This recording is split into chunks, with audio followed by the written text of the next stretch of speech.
410. $410 US? Khadijah, yes, but listen. People pay that much for their nails? Yes, the extra, that's what I was telling you. You got to I want some extra long girlies. Welcome to the Let's Talk Money Honey podcast with me, Khadijah Muhammad, where we spill the tea on entrepreneurship. The sweet, the sour, and most importantly, we're talking money, honey.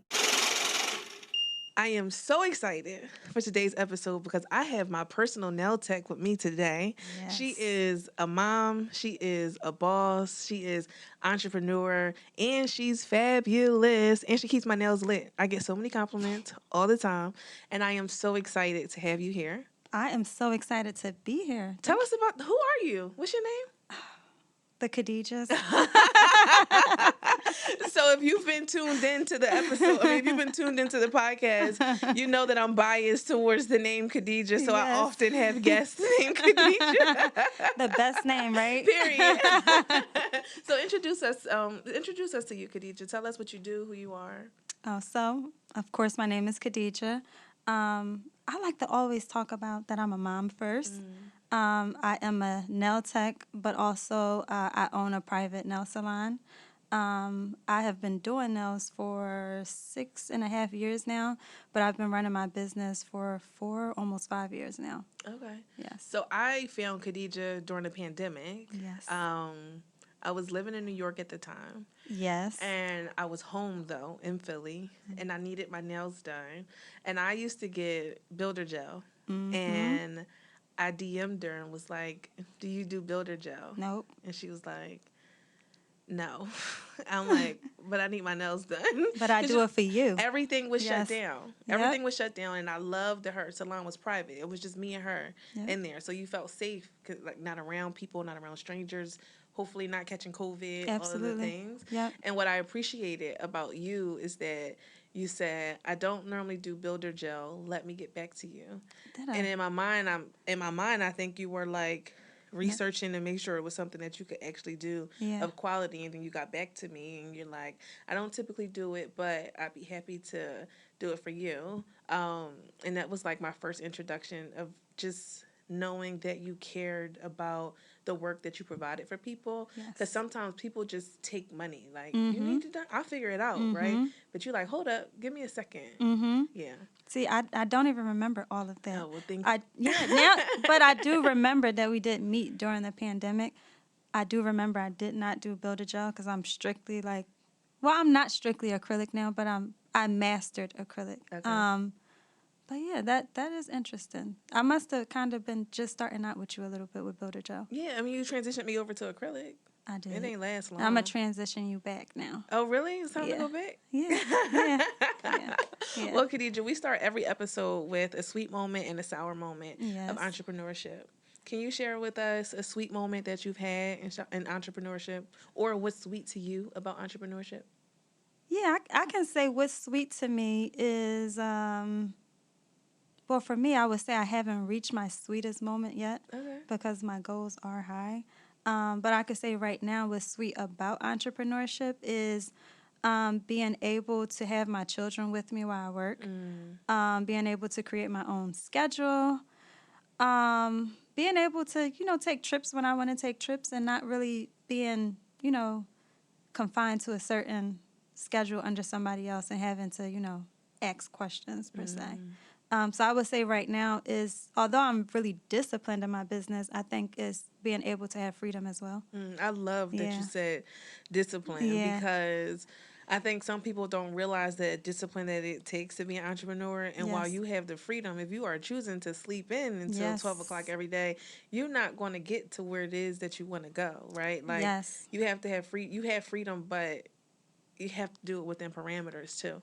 That's why I think that most businesses, especially among us, don't make it, is because once we realize that we can get the freedom, we take advantage of it. And we lose the discipline. We lose the discipline. So, I think that we have to be disciplined in order to reach success. I like that because I think when I first transitioned over to entrepreneurship, I was sleeping a little too late. Yeah. And my day was getting started. I didn't have anybody looking for me at a certain time anymore. Exactly, yeah. Yeah. But then my business started to elevate it once I started to buckle down. Absolutely. Like, I'm in front of my laptop by 9 o'clock every day. Yes. Monday through Friday. Yeah. And if I'm not in front of it by 9 a.m., it's a reason. Like, because I had a call earlier that morning, and now I'm traveling to the office instead, like something like that. But the discipline really did take it to the next level for me. What's your sour moment? Oh, my sour moment. I think my sour moment was, okay, so we talked about like how my business actually took off during the pandemic. Okay. Like took off.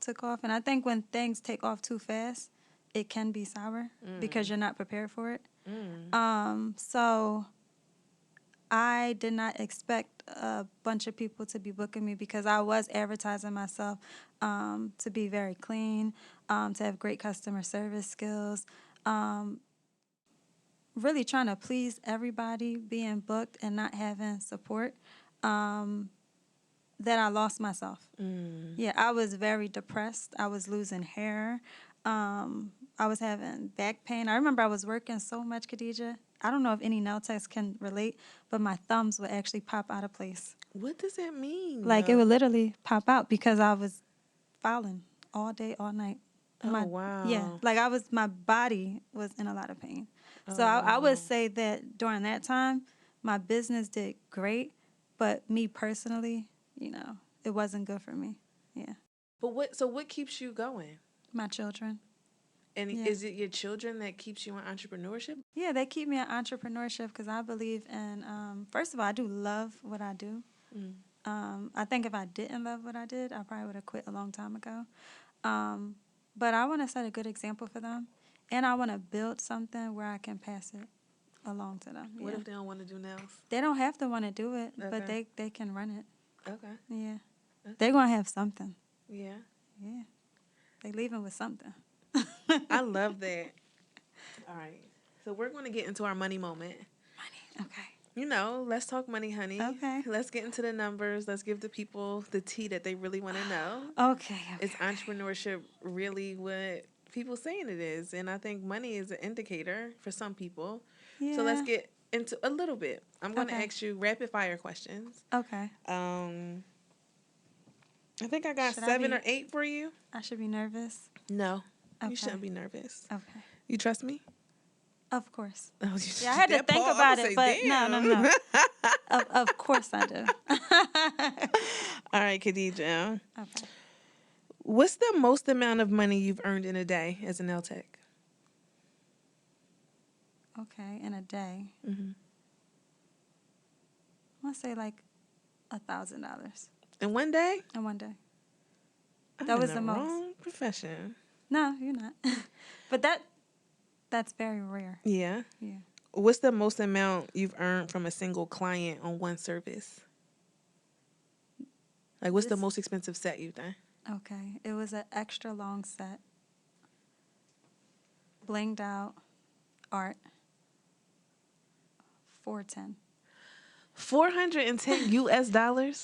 Khadijah, yes, but listen. People pay that much for their nails? Yes, the extra, that's what I was telling you. You got to I want some extra long girlies. Wow. Yeah, but that's rare. That might be like a birthday treat or something like that. That's not an everyday thing. I could not imagine paying $410 for my nails. But my goal is to get a client that's going to double that. What? Why are you silent? Because I can't believe people are spending this much on their nails. People spending more. Some nail techs get like $2,500 a day. My mind is blown. Like the daily, I can understand. Like $410. Khadijah, maybe I'm just broke. No, listen. But listen, $410. I'm like housekeeper, meal prep service. Like, I'm thinking of all the things I could do with the $400. That's not just my labor. So I do have to pay expenses for that. I don't think that your price is. I don't think that your price is too expensive. That's not what I'm suggesting at all. You're just shocked. I'm just shocked that like someone would be like. I'm not saying it's not worth it. No, people pay more. People desire it. It's like I can't even be be like, oh. But listen, Khadijah, most of my clients... I can't wait till one day I can afford for $400 nails. Like, that shit not even in my mind. That's hilarious. I'm a basic bitch. But most... Oh, my gosh. Look, I love that about you, though. She lying, y'all. She lying for the camera. She be trying to get me. She hate. Khadijah, I need you to cut them shorter. But I did. She be like, okay. I know, because I don't want to promote the short nails because I'm going to get the money from the long nail girls. Oh, yeah. Yeah. She do post my nails on her page. I do, and actually the marble set, 4 other people got the same one. Because it was beautiful. Yeah. We're going to have to drop a clip in of them. The marble set. For the people watching on YouTube. Yes, the cute short nails, right? Yes. Okay, well, my mind is blown. What has been your highest revenue month this year? We're going to say May. And what was special about May? I would say it was a lot of proms, graduations, also like people going on vacations, you know. Yeah. Okay. What's your largest business expense? If I could be honest with you, I think as a nail tech, you don't have really large business expenses. Mine's kind of go with the trend. Yeah. So, yeah. I mean... Is it supplies then? I mean, even my supplies. I buy my supplies a lot of the time in bulk. Okay. And sometimes my supplies might last like 5 months. Okay. Yeah. So I might not have to do it as often. I would say maybe like really expensive crystals, you know, for the nails. Okay. Because they could be about $800. Wait, what? Yeah, they can. But I don't buy a whole lot of them because a lot of people in our area don't get it. Okay. Yeah. But, that makes sense. Yeah.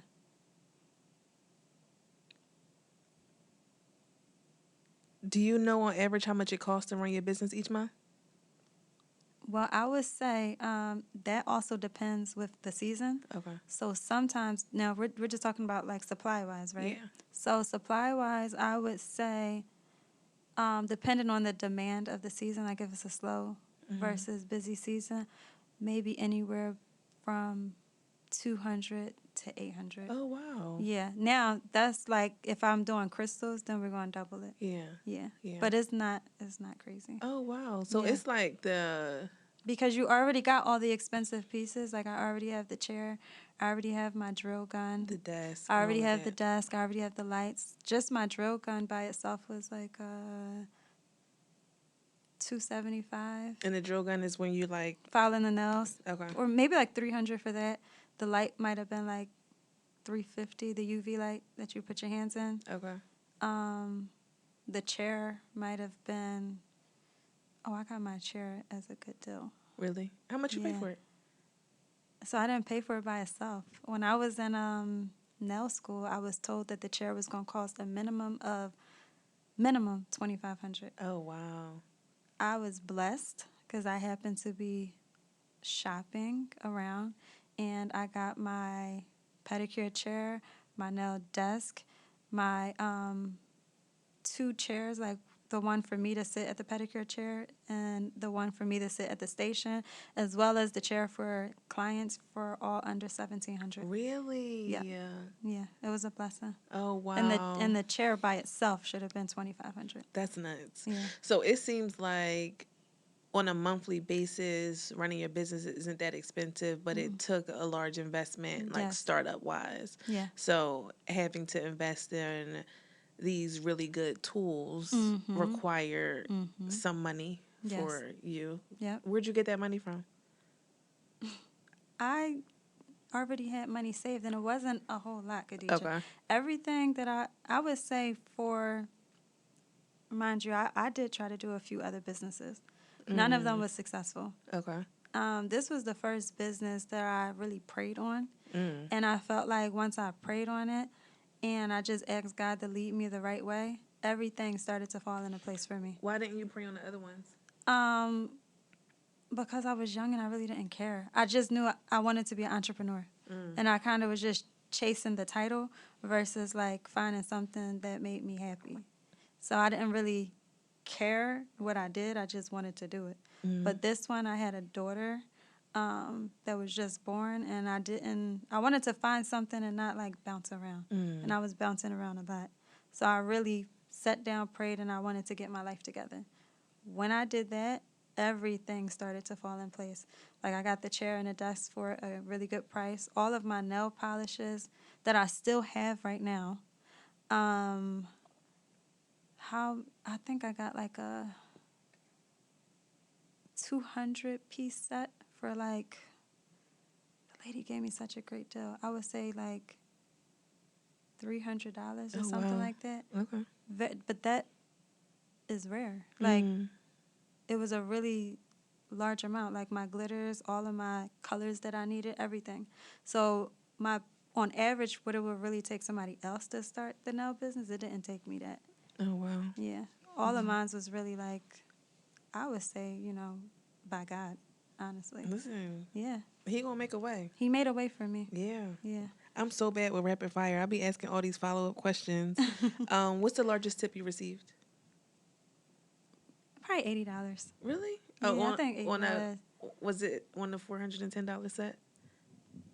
That one was $60. Okay. Yeah. Okay. Yeah.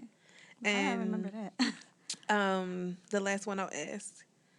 Have you used credit in your business? Like to start it up? loans or credit cards within your business?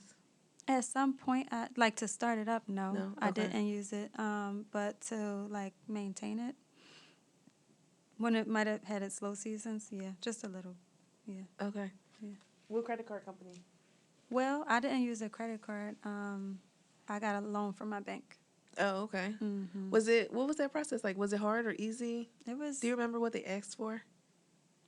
I feel like they might have asked for like maybe like three months bank statements or something like that. Okay. Maybe a previous like tax return. Yeah. Okay. Yeah. Yeah, I remember when I went to go get my first line of credit. Yeah. Everybody was like, "Go to Key Bank. They give you $50,000 as long as you have an LLC. No documents required." So I was like, "Oh, I'm going to Key Bank. I'm gonna go get me $50,000." No. Yeah, I don't think so. I didn't get $50,000. I got 30. Okay. But they asked me for bank. They asked me for asked you for documents. Not a lot. 3 months bank statements and my tax return. Oh, same thing. And what I'm learning is that a lot of banks, how they decide on the line of credit amount is based off of your revenue number. Mm-hmm. So whatever revenue you have reported on your tax return, they'll give you up to a certain percentage of that, and your line of credit for it. Money, honey, tip. You right? know, little money, honey tip. So don't go to these banks if you don't have your documents because they're going to need them. Important, right? I think that's what we're learning now as new entrepreneurs, that is needed. Yeah. Mm-hmm. Are you a small business owner and you struggle to answer some of the questions that I just asked during the money moment? Great news, you are in the right spot. My firm, Money Honey Financial, we have bookkeeping solutions for every budget. So whether you are a seasoned business owner and you're just ready to completely outsource bookkeeping, or you're just getting started and you need someone to help you set up your QuickBooks, we have a solution for you. So head to my website, www.moneyhoneyfinancial.com/bookkeeping so that you can get started today and you can have better money moments.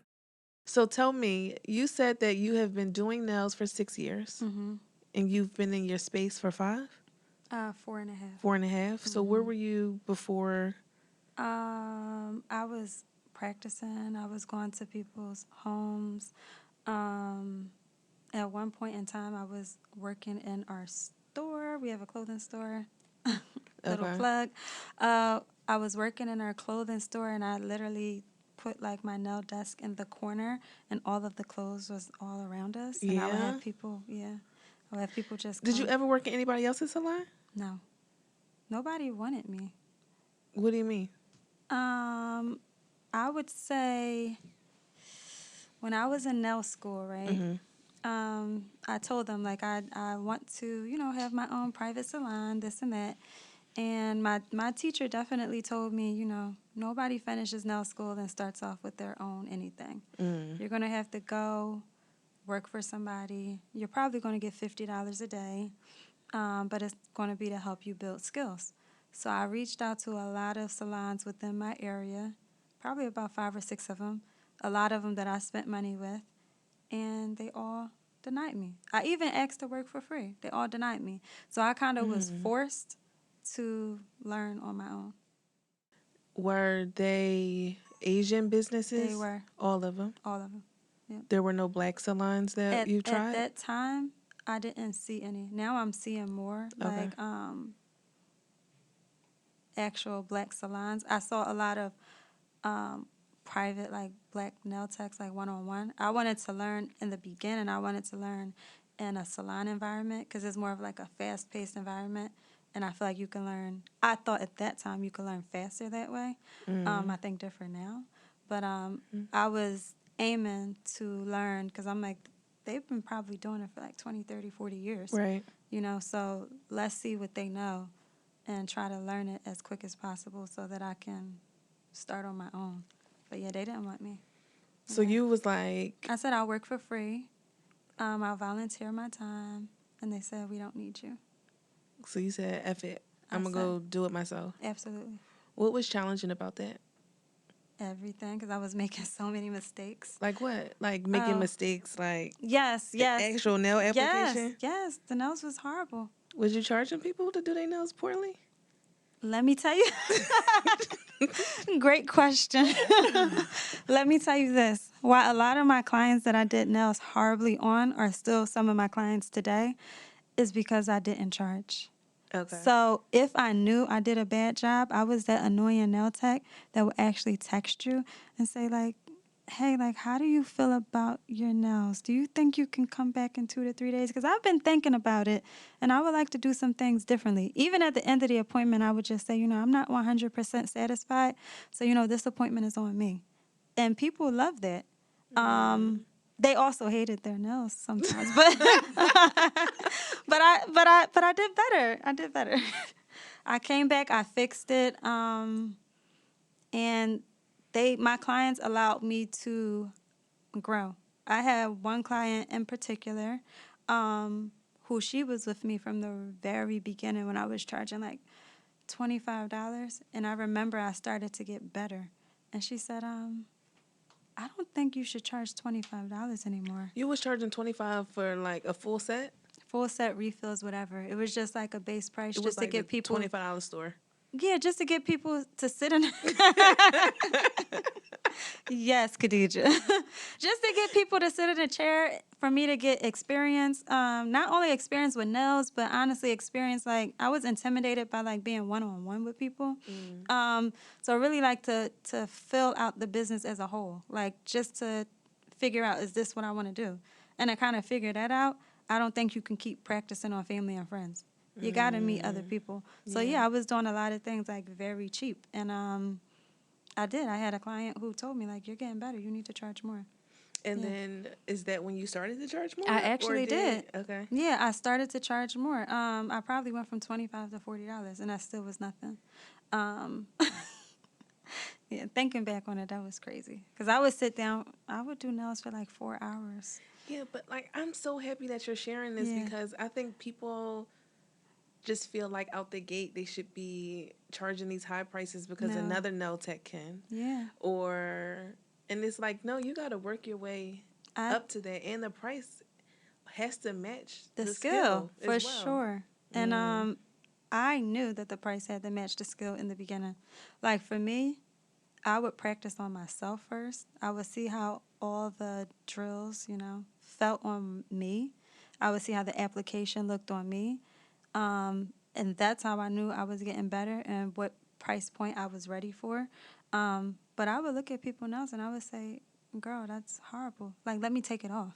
And I would be like that honest with my clients. And some of them, no, it's cute. I was like, please don't represent me like that. Like, no, let's take it off. Let's redo it. Like, I was very hard on myself. And if it didn't look right, I wasn't going to pretend like it did. I would never let nobody walk out looking crazy. So, yeah. Wow. Yes. And then at what point, or not even that, you struggled to have somebody help and mentor you. Mm-hmm. are you doing anything to fix that problem for other nail techs that are coming up in the game now? I want to do that. I did do that. I did mentor two young girls. One of them for like a shorter period of time. The other one for about 2 years now. She's doing her own thing. Okay. Very proud of her. She has her own space now. But I want to continue to do that. Right now, I think the hardest part for me is mentoring somebody. To me, a little bit feels like having a child, like having a third child, because I'm over top of them every second. And sometimes I found myself, if I was pouring too much into my business, into other people, I felt like I wasn't giving enough at home. So I just need to make sure home is situated first, and then I can, Yeah, well, let's talk about that. Being a mom, being an entrepreneur. Yes. I know you in the beginning when you started, you mentioned you had a newborn. Now you have 2 children. Yes, I have 2 children. How is that? I love my babies. Yeah, of course. Yes, I love being a mom.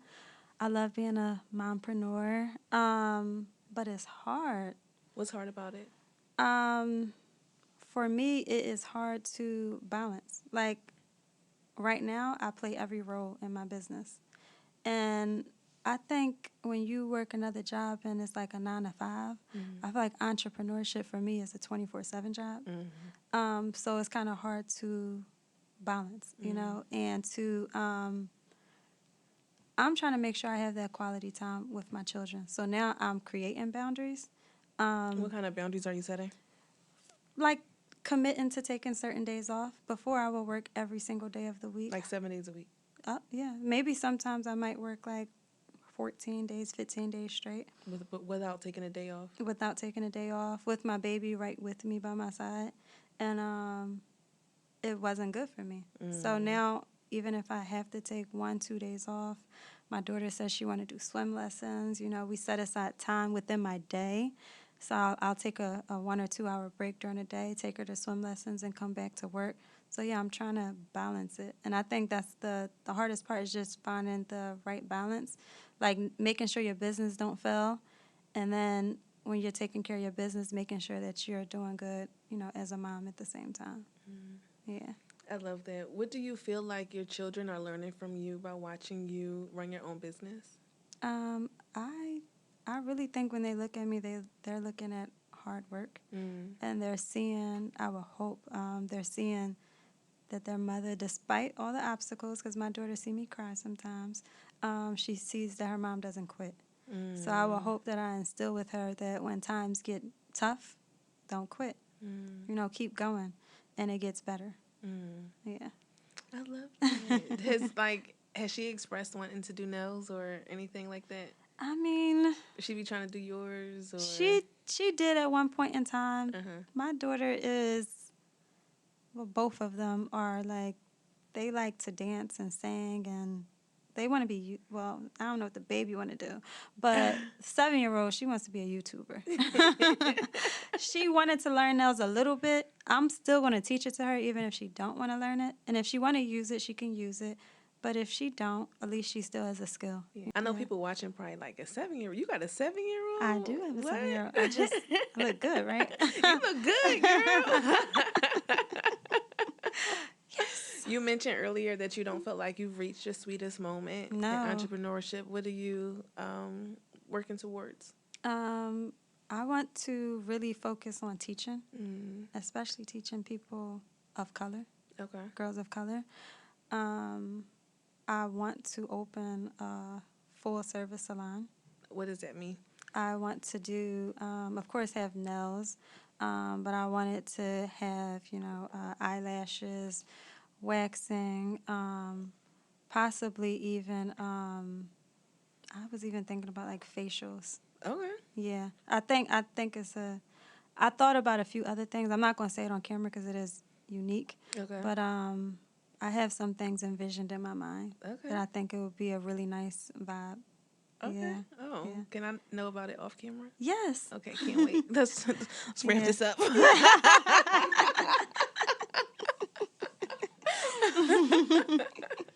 Yeah, hilarious. No, I love that. So when you say teaching, though, is it like teaching by hiring, or would you like to go into like some of the nail schools, or would you want to do your own thing completely?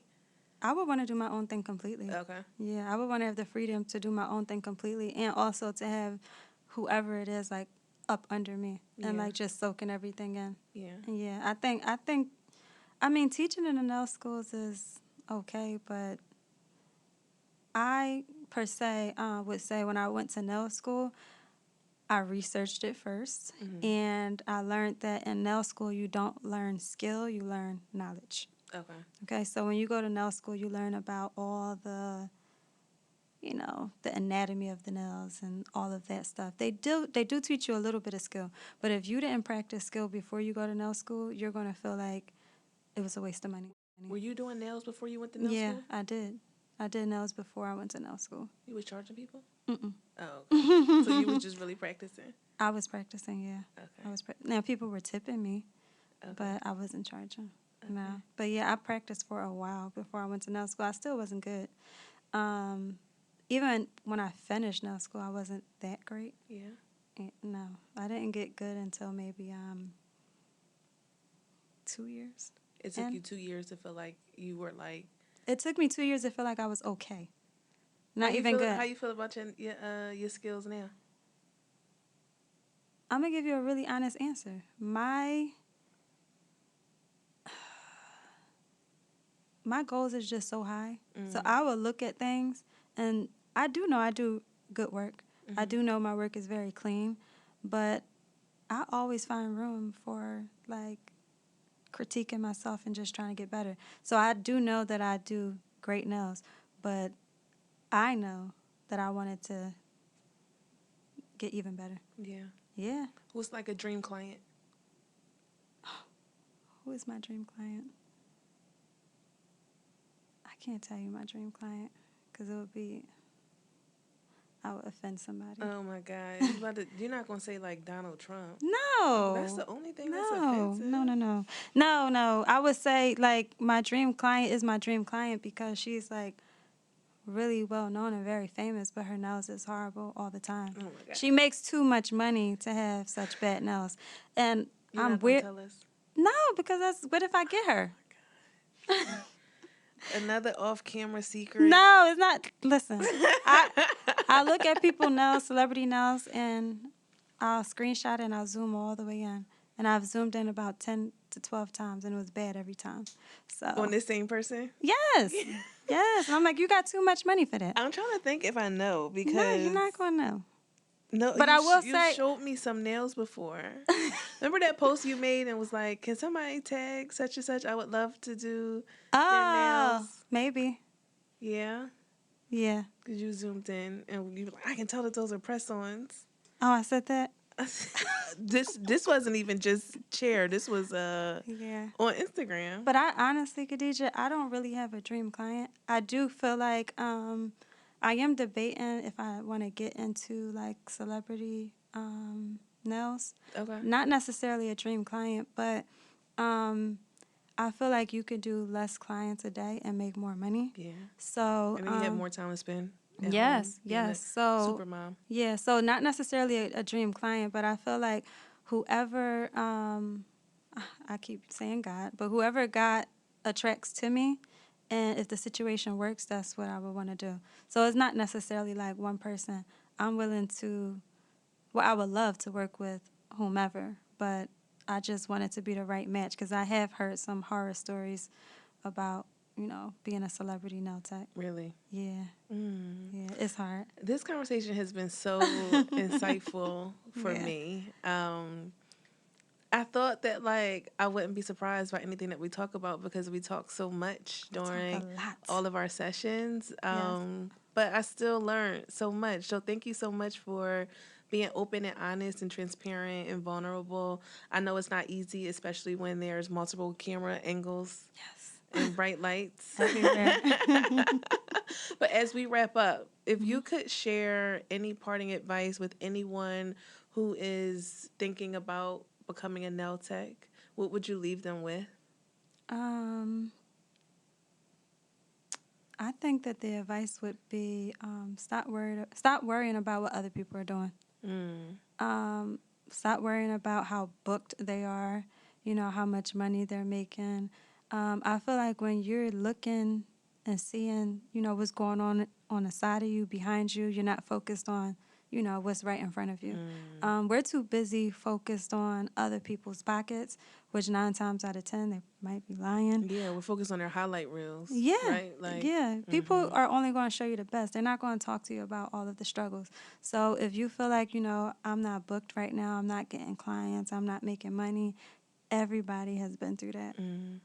So just stick in there, get a mentor. I believe in taking classes. I try to probably take like 4 or 5 classes a year. I still do that. So I feel like continuing education is really important. So if you feel stuck, then you might need to, seek out some further education.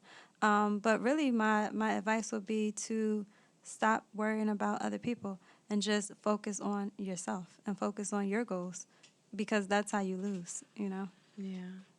Thank you so much. Can you tell everybody where they can find you? Yes. And how they can book with you? Yes. My Instagram is Unforgettable Nails _ I remember it now. Unforgettable Nails _ and my booking site is www.unforgettablenails.as.me. Perfect. Thank you so much. And then is the location of the store in, like, once you book, is that when people find out the location and everything? Yes, but I do post the location. Okay. I do post that it's in Yeadon, PA. And what is it, like, 5 minutes, 10 minutes from Southwest Philadelphia, really close to 69th Street. I always give zip code. So I learned that from a mentor. Like, if you don't want to give the exact address, at least give zip code so people can know how close you are. So the zip code is 19050. Oh, perfect. Yeah. Oh, and then listen, y'all. She is the real deal. I get so, we're going to have to show my birthday nails. Yeah. She encapsulated money into my actual nails. Yes. Because 30 was all about getting money. Absolutely. Honey. Those birthday nails was everything. Yeah, right? And they were short. They were short and they had money in them. Yes. I was walking in short, like, bling, money. Khadijah, this has been an awesome conversation. I am so happy to have had you here. Thank you for answering all of my questions. Yes. Thank you for being honest in your sweet and sour moments. And I wish you nothing but success as you reach towards those sweeter moments that you're longing for. And continue to be a badass mom and boss. You're doing a great job. Thank At you least for from my having perspective. me. From the outside looking in, you are handling it all very well. I appreciate that. It looks good. Listen, you wear it well. Thank you. You wear it well. Thank you for everything, too. You're welcome. Thank you for being, my longtime client. Thank you for encouraging me. I mean, I don't think you know how much you mean to me. So we can talk about that off camera. Yes. Thank you. I don't need to be. My eye been watering this whole thing. I don't need real tears coming. Oh, goodness. Thanks for tuning in to another episode of the Let's Talk Money Honey podcast with me, your host, Khadijah Bingham.